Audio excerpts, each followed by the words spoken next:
नमस्कार, विंध्या टाइम्स में आपका स्वागत है। रीवा जिले में हर मंगलवार जन सुनवाई का आयोजन कलेक्ट्रेट कार्यालय में होता है, जहां दूर दराज से लोग अपनी समस्याएं लेकर कलेक्ट्रेट कार्यालय पहुंचते हैं। ऐसा भी देखा जाता है कि कई वर्षों से आ रहे लोगों की समस्याओं का समाधान नहीं हो पाता।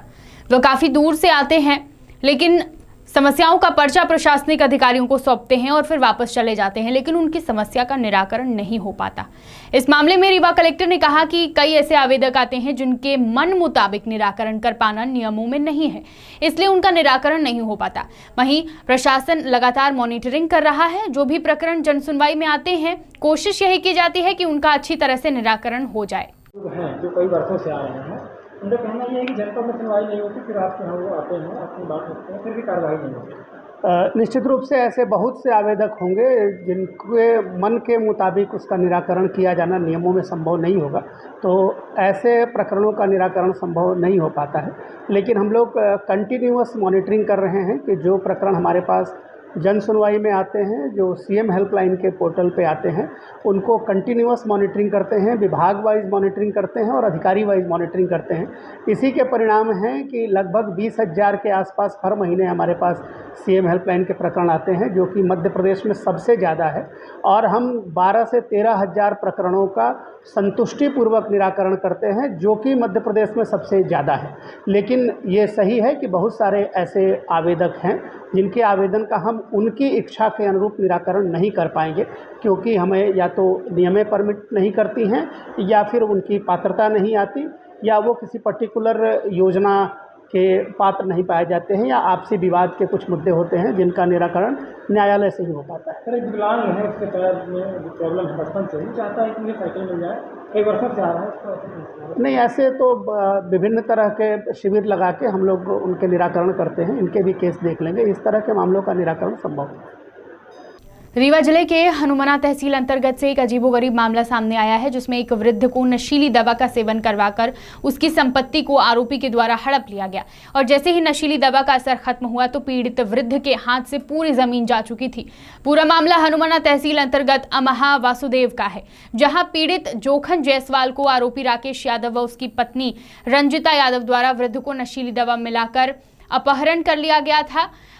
पीड़ित के द्वारा जगह जगह पर न्याय की गुहार लगाई जा रही है, लेकिन पीड़ित की कहीं पर सुनवाई नहीं हो रही, जिसके बाद अब पूरे मामले पर पीड़ित वरिष्ठ अधिकारियों से न्याय की गुहार लगाने पहुंचा है। जायसवाल अमहा वासुदेव भाई हमको बुला के चाय पिलाया, हम चाय पीने रोज जाते थे। वो अरे राकेश यादव चाय पिलाया, हमार तबीयत डाउन हो गई। हमको 4 दिन कमरे में बंद किया। हाँ, उसके बाद 5 दिन तो हम उसके बाद ले आया, हम भतीजा हमारा गया तो हम उसके साथ आए, तो हम फिर रिश्तेदारी में चले गए। अब ज़मीन लिखाया आज भाई, ऐसा है ना भाई, हमको होश नहीं, हमको ले आया यहाँ तो दस्तखत करवा लिया, तहसील दस्तखत करवा लिया। अब हम क्या जाने काहे खातिर, हमको कहा कि तुम्हें ये 2,000 रुपये महीना मिलेगा सरकार किसानी वाला। हाँ, हम दस्तखत कर दिया, पढ़ा दिया। ऐसा पता चला, हमारे परिवार वाले गए हैं तब पता चला कि ऐसा तुम्हारे साथ घटना हुई है। हम बैठे थे तो हमको बुला के लाए हैं। तो कहें भाई, हमको कुछ वही नहीं था, हम तो 15 दिन हमारी तबीयत डाउन रही है, कुछ हमको वही नहीं था। हाँ, तो फिर हाँ, हमारे साथ आए नहीं सब। आपके परिवार वाले साथ हाँ, में आए? सब परिवार वाले। तो आप लोगों ने तहसील में फिर शिकायती पत्र दिया? हाँ। अब आगे क्या कार्यवाही की गई तहसील से? ओके बाद तहसील से दलील हुआ, लिखा पढ़ी हुआ है, रजिस्ट्री का वो लिया गया। हाँ, तो अब ओके बाद हमको फिर क्या हुआ कि भाई अब ये हो गया। हाँ, तो उसके बाद हनुमाना थाने सूचना दिया गया आवेदन। हाँ आने में आप भाई हम अपनी ज़मीन चाहते हैं।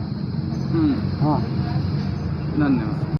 रीवा के चौराटा थाना क्षेत्र अंतर्गत विगत दिनों हुए पंचायत चुनाव को लेकर बैलेट पेपर लूटने का मामला प्रकाश में आया था, जिसमें पुलिस ने 4 आरोपियों के ऊपर मामला दर्ज कर लिया था। वहीं पुलिस ने चुनाव के दौरान ही 2 आरोपियों को गिरफ्तार कर लिया, जिसमें से 2 फरार आरोपियों की फिर से घेराबंदी कर चौराटा थाना क्षेत्र से आरोपियों को पकड़ लिया गया है। थाना प्रभारी अवनीश पांडे ने मीडिया को जानकारी देते हुए बताया कि प्रधान आरक्षक द्वारिका पटेल के नेतृत्व में सौरभ सिंह और रोहित सिंह को घेराबंदी कर गिरफ्तार किया गया है। आरोपियों को न्यायालय में पेश कर जेल भेज दिया गया है।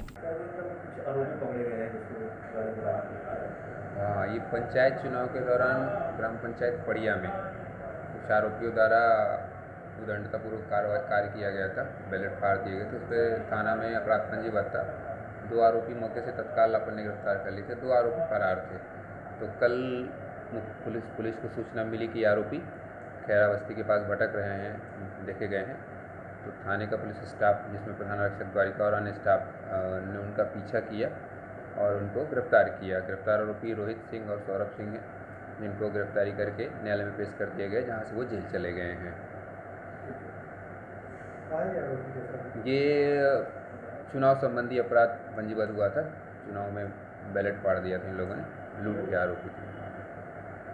बुलेटिन की अगली खबर की बात करते हैं। शहडोल जिले में एक युवक को खंबे से बांधकर बेरहमी से पीटने का वीडियो सामने आया है। युवक को चोर होने का इल्जाम लगाते हुए लोगों ने बेल्ट से बांधकर बेरहमी से पीटा। बताया जा रहा है कि पकड़ा गया युवक शहडोल का रहने वाला है। अपने 3 अन्य साथियों के साथ गणेश जी का चंदा मांगने के बहाने लोगों के घरों में रैकी कर रहा था। लोगों को संदेह होने पर पकड़ लिया गया। लोगों ने पकड़ा और खंबे से बांधकर बेरहमी से पिटाई कर दी। इस घटना का वीडियो अब सोशल मीडिया में वायरल हो रहा है। जानकारी के अनुसार जिला मुख्यालय के पांडव नगर में शहडोल के ही रहने वाले 4 युवक गणेश जी का चंदा मांगने के बहाने लोगों के घरों में रैकी कर रहे थे। लोगों को संदेह होने पर जब इनको रोका गया तो 3 युवक भाग निकले, जिससे लोगों का संदेह और बढ़ गया और संदेही चोर को पकड़कर लोगों ने खंबे में बांधकर जमकर पीटा। इस दौरान युवक लोगों से रहम की भीख मांगता रहा। खंबे में बांधकर बेरहमी से पिटाई का ये वीडियो अब सोशल मीडिया पर वायरल हो रहा है। हालांकि पुलिस इस मामले में खुद को अनजान बता रही है। शहडोल से पंकज राव की रिपोर्ट। इन दिनों रीवा शहर के आनंद शिव मैरिज गार्डन चौबेन टोला बोदा बाग में श्रीमद् भागवत कथा का आयोजन किया जा रहा है। श्रीमद् भागवत कथा का वाचन लक्ष्मीकांत जी महाराज के द्वारा हो रहा है। आज कार्यक्रम का अंतिम दिन था, जिसमें कथा व्यास लक्ष्मीकांत जी महाराज ने सुदामा चरित्र की कथा सुनाई। भगवान श्री कृष्ण और सुदामा की मित्रता का वर्णन करते हुए महाराज जी ने कहा कि सुदामा ने निश्चल भाव से भगवान श्री कृष्ण से मिलने पहुंचे और भगवान ने सुदामा को दीनता गरीबी का हरण किया, साथ ही उन्हें यश और वैभव प्राप्त हुआ।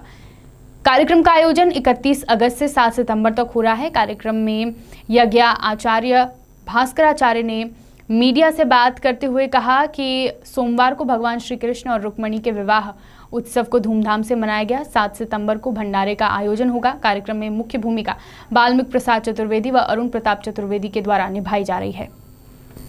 उमरिया जिले के चंदिया में रेलवे स्टेशन में सवारी ट्रेनों के ठहराव को लेकर क्षेत्रीय संघर्ष समिति के आह्वान पर चंदिया नगर सहित आसपास के हजारों लोगों ने एक साथ रैली निकालकर रेलवे स्टेशन के पास पहुंचे, जहां मौजूद रेलवे के वरिष्ठ अधिकारियों के संघर्ष समिति के हौसले को देखकर पसीने छूट गए।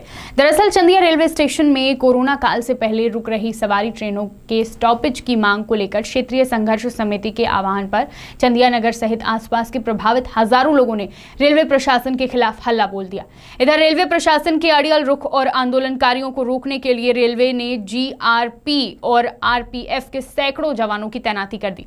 मौके की नजाकत को ध्यान में रखते हुए रेलवे ने बिलासपुर से डीसीएम और एसीएम अधिकारी को भी तैनात किया।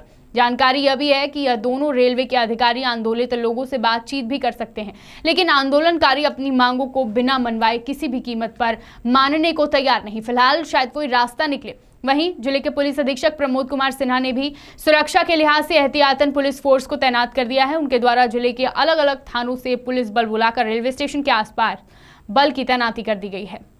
सिंगरौली के कलेक्ट्रेट परिसर में चल रही जनसुनवाई के दौरान करीब 2 दर्जन से ज्यादा पुरुष व महिला पहुंचकर कलेक्टर राजीव रंजन मीना को आवेदन पत्र सौंपा। बताया गया कि एनसीएल गोरवी के आवासीय कॉलोनी में करीब 20 वर्षों से वह रह रहे हैं। अब एनसीएल प्रबंधन उन्हें हटाने की बात कह रहा है, जिससे लोग परेशान हैं। एक तरफ जहां गरीबों को प्रधानमंत्री आवास दिए जा रहे हैं, वहीं दूसरी ओर एनसीएल के द्वारा कई परिवारों को बेघर किया जा रहा है। दरअसल गोरवी एनसीएल परियोजना में 20 वर्षों से रह रहे करीब 2 दर्जन महिला व पुरुष आज कलेक्ट्रेट कार्यालय पहुंच गए। उन्होंने एनसीएल प्रबंधन की शिकायत की है। उनका कहना है कि एनसीएल प्रबंधन के द्वारा हम लोगों को हटाया जा रहा है, जबकि हम लोग 20 वर्षों से यहाँ रह रहे हैं। उनका कहना है कि जब हम लोगों ने रहना शुरू किया था तो एनसीएल प्रबंधन ने किसी तरह की कोई आपत्ति दर्ज नहीं की थी, लेकिन अब बारिश के दौरान एनसीएल प्रबंधन लोगों को नोटिस देकर जल्द से जल्द मकान खाली करने की बात कह रहा है, जिससे लोग काफ़ी परेशान हैं। सिंगरौली से पुष्पलेश द्विवेदी की रिपोर्ट। इस संदर्भ में हमने जो यहाँ एसडीएम की तरक्की है और जीएम एनसीएल गोरवी को उसमें जो भी विधि अनुसार कार्रवाई करने को निर्देशित किया है, उसमें तथ्यों की जांच करें और विधि के अनुरूप जो भी कार्रवाई है उसकी कार्रवाई करें।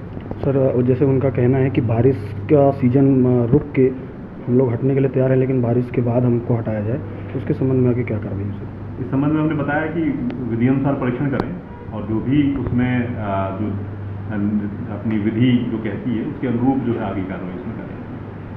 बुलेटिन की आखिरी खबर की बात करते हैं, जहां एक तरफ कल शिक्षकों का सम्मान किया गया, शिक्षक दिवस मनाया गया, तमाम शिक्षकों को बधाई देकर ये जो दिन है इसे खास बनाया गया। वहीं दूसरी ओर सतना में अतिथि शिक्षक अपनी मांगों को लेकर आंदोलन कर रहे थे। सतना कलेक्टर को ज्ञापन सौंपा गया। ज्ञापन में बताया गया कि उच्चतर माध्यमिक विद्यालयों में विषयमान से अतिथि शिक्षकों की नियुक्ति की जाए एवं एक ही वेतनमान की दर से लगातार 4 वर्षों से कार्य करवाया जा रहा है। वेतन वृद्धि की मांग की गई। अतिथि शिक्षकों का भविष्य सरकार की गलत नीतियों के कारण असुरक्षित होता जा रहा है, जिसके कारण अतिथि शिक्षकों के परिवार के ऊपर संकट मंडरा रहा है और आत्महत्या जैसे कदम उठाने के लिए भी लोग मजबूर हो रहे हैं। आज शिक्षक दिवस के अवसर पर अतिथि शिक्षकों को शिक्षक का सम्मान न मिलने के कारण शिक्षक दिवस को अपमान दिवस के रूप में सतना में मनाया गया। विंध्य की तमाम खबरें लेकर कल फिर हाजिर होंगे। देखते रहिए विंध्या टाइम्स। बहुत बहुत धन्यवाद।